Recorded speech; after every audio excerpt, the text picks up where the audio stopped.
If saving money feels brutally hard right now, like you're pushing a boulder uphill with no end in sight, you're not doing it wrong. You're not lazy. You're not bad with money. You're not missing some secret that everyone else seems to have. You're just not past the hardest part yet. And today I'm going to show you the exact math that proves it gets easier. Much easier. In a way that I think is going to genuinely change how you feel every single time you look at your savings account. Because here's the thing nobody tells you when you're starting from zero. The first $5,000 you save is mathematically, psychologically, and emotionally the hardest money you will ever accumulate. Not because you're doing it wrong, but because of how compound growth actually works. And once you understand the mechanics, the whole game changes. Stick with me, because in the next 20 minutes, we're going to walk through the actual numbers, the actual psychology, and the one shift in thinking that turns "this feels impossible" into "I can't believe how fast this is moving now." I'm your friendly investor, and I spend way too much time thinking about money, financial psychology, and why building wealth feels impossibly hard for some people and almost automatic for others. And what I've found over and over again is that the difference almost never comes down to income. It comes down to understanding how the system actually works. If you're someone who's tired of feeling like you're falling behind, like you're doing everything right, but the numbers just aren't moving fast enough, make sure you hit that subscribe button and give this video a thumbs up if it ends up helping you see things differently. It genuinely helps more people find this content. Alright, let's talk about why you're not behind. You're just early.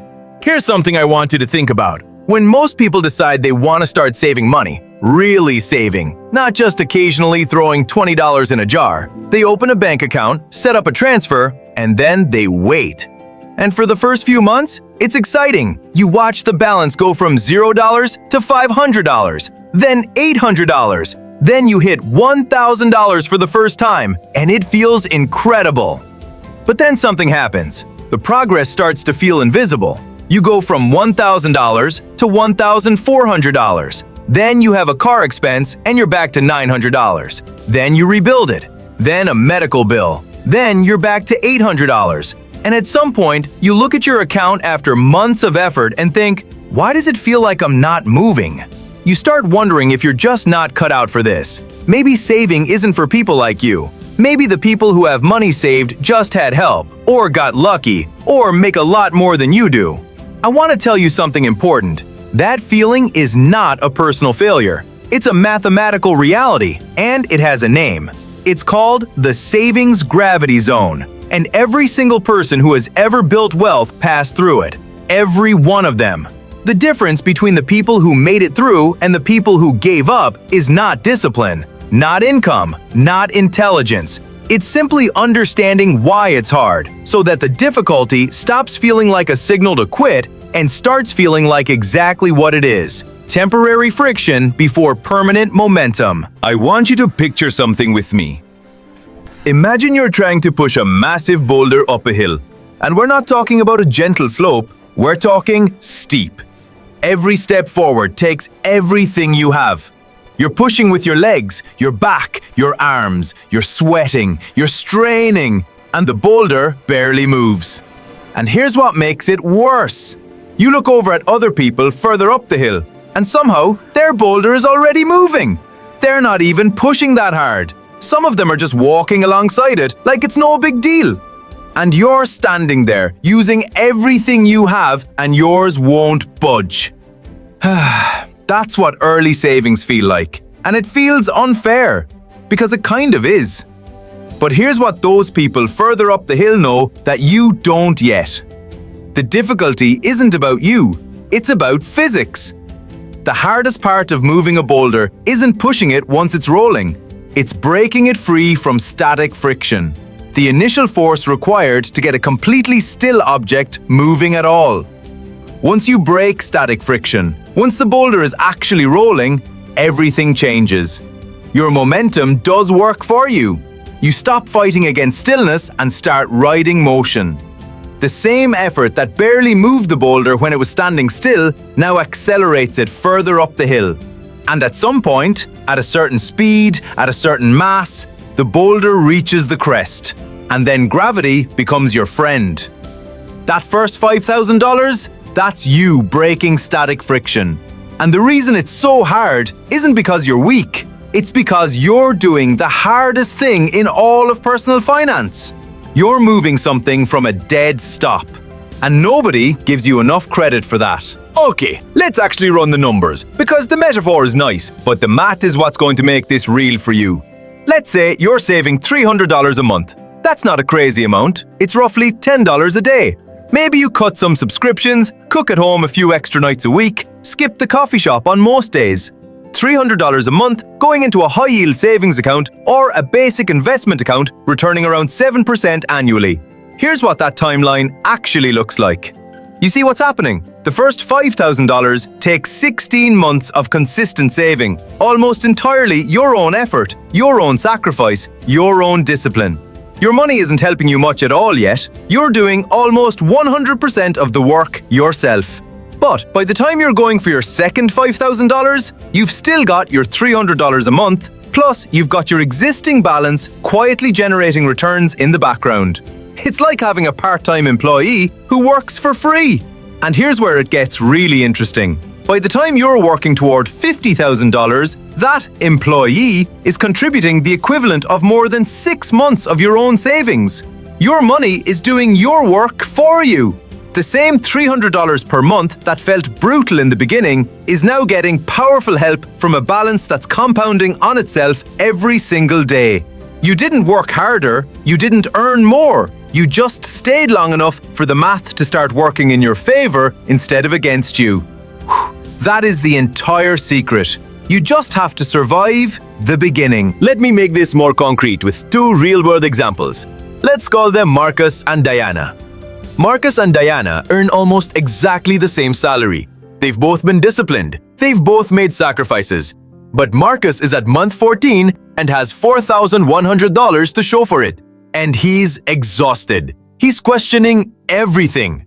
Diana is at month 48 and has $17,800. And here's the thing about Diana. She will tell you that the last 12 months of saving felt completely different from the first 12. In the first year, every month was a grind. In the last year, she barely notices the $300 leaving her account. Why? Because her $17,800 is now generating roughly $100 a month in returns. That's a third of her monthly contribution coming from thin air. Marcus is 2 years behind Diana. That's all. 2 years of not giving up. 2 years of staying in the game when it felt pointless. And in 2 years, if Marcus keeps going, he'll look back at month 14, right now, this exact moment, and realize this was the closest he ever came to quitting the best financial decision he ever made. The brutal irony of early savings is this. The moment when it feels most hopeless is usually the moment when you're closest to the tipping point. Here's something that research on financial psychology shows. And this is the part that most finance videos skip entirely, because the numbers are more interesting. The transformation that happens when you cross $5,000 in savings isn't just mathematical. Something changes in your brain. When you have zero savings, your brain operates under what psychologists call scarcity mindset. Every financial decision gets filtered through threat and urgency. Your brain is essentially running a constant low-level background process asking, am I safe? Do I have enough? What happens if something breaks? This background process consumes mental energy. Real, measurable mental energy. Studies have shown that people in states of financial stress score the equivalent of 13 points lower on IQ tests than they do when they feel financially secure. 13 points! Not because they got less intelligent, because their brain's processing power is consumed by survival calculations. But something shifts when you build a financial cushion, even a small one. When you have $5,000 sitting in an account, your brain gets a signal. I have a buffer. I am not one emergency away from crisis. The check engine light goes from existential threat to minor inconvenience. The unexpected dentist bill goes from, how am I going to eat this month? To, annoying but handled. And with that background threat removed, your brain frees up the capacity to think about growth instead of just survival. You start asking different questions. Instead of, how do I make it to next Friday? You start asking, what should I do with this money? Instead of reacting to every financial event, you start planning. That shift from reactive to proactive is worth more than any specific dollar amount. And here's something nobody tells you about that shift. You can't buy it. You can't skip to it. You have to earn it, month by month, by staying consistent long enough that the balance grows past the point where every expense feels like a threat. That's what $5,000 buys you. Not stuff, not experiences. It buys you the mental bandwidth to think like someone who has their finances under control. And once you think like that person, you become that person. No, I want to warn you about something, because this is where most people mess it up. And I see it all the time. They push through the hardest part. They break through static friction. They hit $5,000. They feel the shift. And then they spend it. Maybe they tell themselves they deserve it. And honestly, they do. They worked for it. Maybe a vacation comes up and they think, I'll just rebuild it. Maybe a purchase they've been putting off finally feels justified. Whatever the reason, they break the seal on that first savings milestone and reset back to zero. And here's why that's so painful. It's not just the money, it's the momentum. When you spend your first $5,000, you don't just lose $5,000. You send yourself back behind the gravity zone. You restart the clock on that 16-month climb. You voluntarily go back to the hardest part of the entire journey. The first $5,000 is not a reward. It's not a budget category. It's not an emergency fund you dip into for semi-emergencies. It is the foundation, the structural base on which every other financial goal you have is built. Think of it like the first floor of a building. You don't rip out the first floor to pay for the second floor. The first floor is what makes the second floor possible. Protect it. This doesn't mean you can never spend money or enjoy your life. It means that your savings base is a different category from your spending money.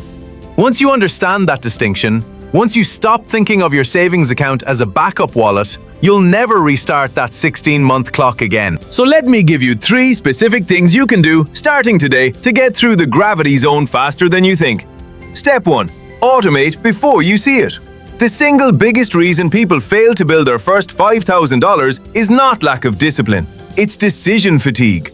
Every month, you have to consciously choose to move money into savings is another month where life can interrupt. Set up an automatic transfer on payday before the money touches your checking account.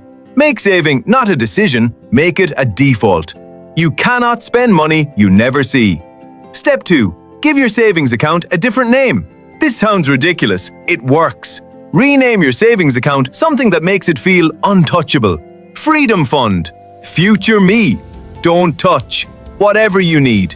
Research on mental accounting shows that we treat money differently based on the labels we assign it. A savings account named Savings feels like accessible money. An account named Emergency Only, not Vacation, feels like exactly what it is. Step 3. Track your progress in monthly snapshots, not daily checks.